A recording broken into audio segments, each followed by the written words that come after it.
We should regularly wash our hands with soap and water and avoid touching our face with our hands. Even at a meeting when we have on this ministry task force, while I was speaking, I was touching my face until Minister Lawrence Wong nudged me with his elbow and said, "Stop touching your face." Let me now share about what we know about this novel coronavirus. This virus comes from the family of coronavirus, which includes other viruses such as MERS and SARS, as well as the milder variants causing common cold.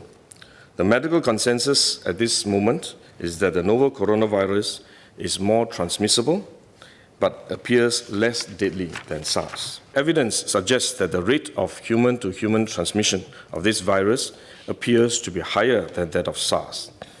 For now, the evidence also suggests that transmission is mostly via droplets. What this means is that the virus is carried within droplets emitted from an infected person over a short distance, such as when a person coughs or sneezes. If these droplets come into contact with the eyes, nose, or mouth of an individual, directly or indirectly through hands that have come into contact with these droplets, the individual may become infected. To clarify, there is no evidence currently to suggest that the virus is airborne. There are other viruses, such as the chickenpox, which can easily be transported via air currents and do not require droplets to contact the eyes or nose. The novel coronavirus is not in this category of viruses. The novel coronavirus could also transmit through surface contact. Let me explain. When a person sneezes or coughs, the droplets fall onto the surfaces of tables and chairs, and the virus may remain alive for up to a few days. When someone else touches the surfaces of these tables and chairs, the virus can be transferred to his hands, and if he then rubs his eyes or nose without washing his hands, he may become infected. So we should wash our hands. This is also why we only quarantine the close contacts of confirmed cases.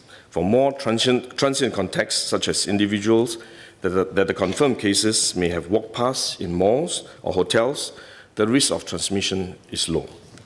For coronavirus generally, the person is most infectious when he is displaying symptoms, or what you call symptomatic.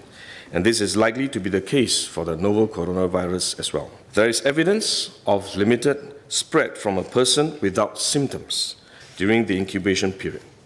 However, this form of transmission may be uncommon and has so far involved isolated cases only. At this point, the evidence still points towards higher transmissibility when the person is displaying symptoms. As such, medical professionals, both overseas and in Singapore, have advised that the most effective way that we can protect ourselves is to practice good personal hygiene. We should regularly wash our hands with soap and water and avoid touching our face with our hands. These may sound simple, but actually they're very difficult to do because all of us touch our face all the time. Even at a meeting when we have on this ministry task force, while I was speaking, I was touching my face until Minister Lawrence Wong nudged me with his elbow and said, "Stop touching your face."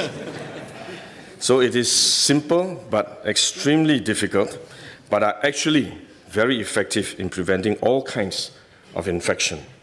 Potential infection from asymptomatic persons, in fact, is less likely to be from coughing or sneezing directly because they don't have symptoms. They are not sneezing or coughing, but more likely by touching contaminated surfaces, for which masks offer no protection. Wearing a mask when we are well often gives us a false sense of security instead, and we are more likely to touch our faces when we constantly adjust our masks, which is one way the disease spreads.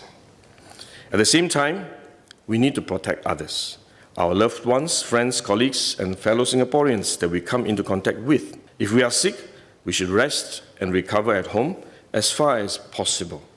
If we do need to go out to see a doctor, for example, we should wear a surgical mask to protect others. So this is when mask is needed, when we are unwell and have to go out.